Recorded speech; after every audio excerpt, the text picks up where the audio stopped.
Opisyal nang bubuksan ngayong Abril ang ika-31 edisyon ng National Capital and Regional Athletic Association o NCRAA. Kung ano ang mga plano nito at tema ngayong taon, alamin natin sa report ni teammate Paulo Salamatin.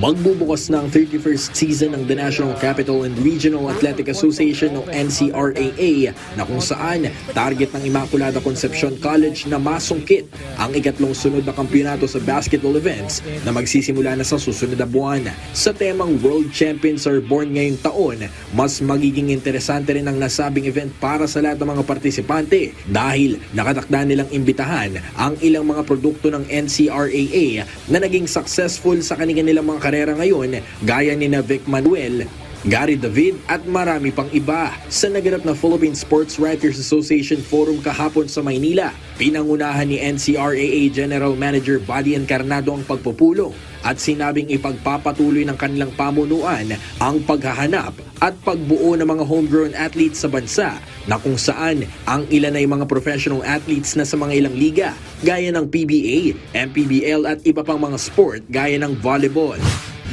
We try to ensure the faith of new athletes, new faces who want to have a share in the field of the sports. Not only in basketball, not only in volleyball, but badminton, probably swimming. But NCRAA would like to be a medium for the continued search for new faces in basketball. Mariinding ibinahagi ni Encarnado ang kahalagahan ng pagkuha ng mga born and raised athletes sa Pilipinas kaysa kumuha ng mga Phil-Am players. Well, basically that's why we are existing. You know, the very purpose of NCRAA is to look for new faces. Most of the teams in big leagues, even collegiate leagues, they go out, they seek new players coming from US schools or from any other. No? Kami naman sa NCRAA, and I have always mentioned this to the board, we go homegrown. Kaya kung mapapansin nyo, even in the MPBL, yung player na Rocapurba, Kenny Rogers Rocapurba, nakuha ko yun sa Camotes Island. Can you imagine? Camotes Island, for God's sake, meron palang magaling na player doon. So I go out, I really go out and seek for new players.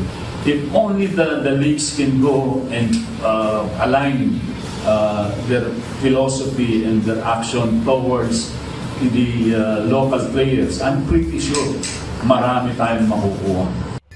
Mula sa dating National Capital Region Athletic Association, iniba na ng liga ang kanilang pangalan bilang National Capital and Regional Athletic Association bilang parte ng pagpapalawig ng kanilang kinasasakupan at sa pagtanggap nito ng mga bagong participating schools sa labas ng NCR gaya ng Lasal Dasmariñas, LPU Laguna, University of Luzon Dagupan at EAC Cavite.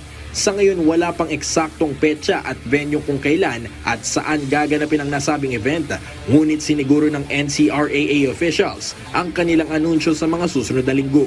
Paulo Salamatin para sa Atletang Pilipino, para sa Bagong Pilipinas.